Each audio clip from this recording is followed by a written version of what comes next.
Pendiam ini ke channel Banwan Rak Kubor Baman Lakasmi. Ka Henyutiap Integrated Territorial Organization Shillong City hakajinya lam Presiden Usamla Ban Pentengan Simli menta ka janmir jengka sengi pale ka khat khandai terik no pra araja Arabsau kala lej ban yakendu ya ka chairperson jengka Women Commission ha ka bayade berkajing jia syak ta akti ki samlah kasih uwe ubar jela ha ka dukan khandai lat ha ka jia kren Usamla Ban Pentengan Simli ulong ba ha ka ni ka jia kendu berka chairperson bana kali yang ka commission kan le ya ka kam kabadai ban le la kalong ban pencitom ye ubri ubale ya kene kakam kumtau la kerpa de baro kisamla ki bangat hakum kini ki jingjia basya akti ne hakinu kinu ki bentah ki de ban wan be chikamat syaka commission la ne syaka seng ni akan isi na ka itu Shillong City ni lawan syaka women's commission right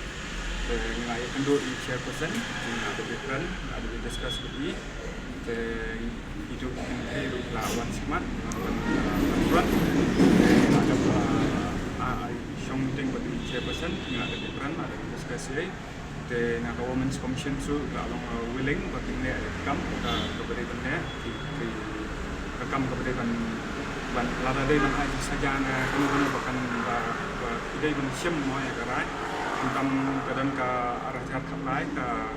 ka women's act ni community bagi kerman ru ba kani ka commissions ka la wan ra jingkala anda kobon kita kan thai anda kon samla ki jongi te nga kepat ru ki kon samla ki jongi ba kinwan sikmat ra don kum kini ki jingja ki harassment ki lut la wan sikmat la wan direct chaka women's commission so ni la wan lingwa jongi te ka rai in session rai no women's commissions te bat kawai ru nga kwa man terpat ki kasi jongi kamdam kejing comments kejong pisia penyatip leka sedang akun share comments let's say yo kadai sisa ka baca share comments POE a baro bro kunong kunjo aja ka tin support ki ta na mental health ye kadang ja kumi kadan kajing susi kadan ma ki shibun ki baro ba kajing snow le ran kejong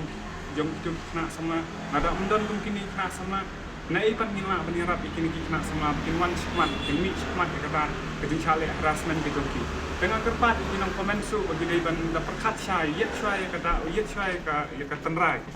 dai ban komen samur lam tam le se kadan kejing susi ki poi sekanu ka lenti ban rai kot kala kejing manu ban ba le ki uthliet ni ha banang kan ban kam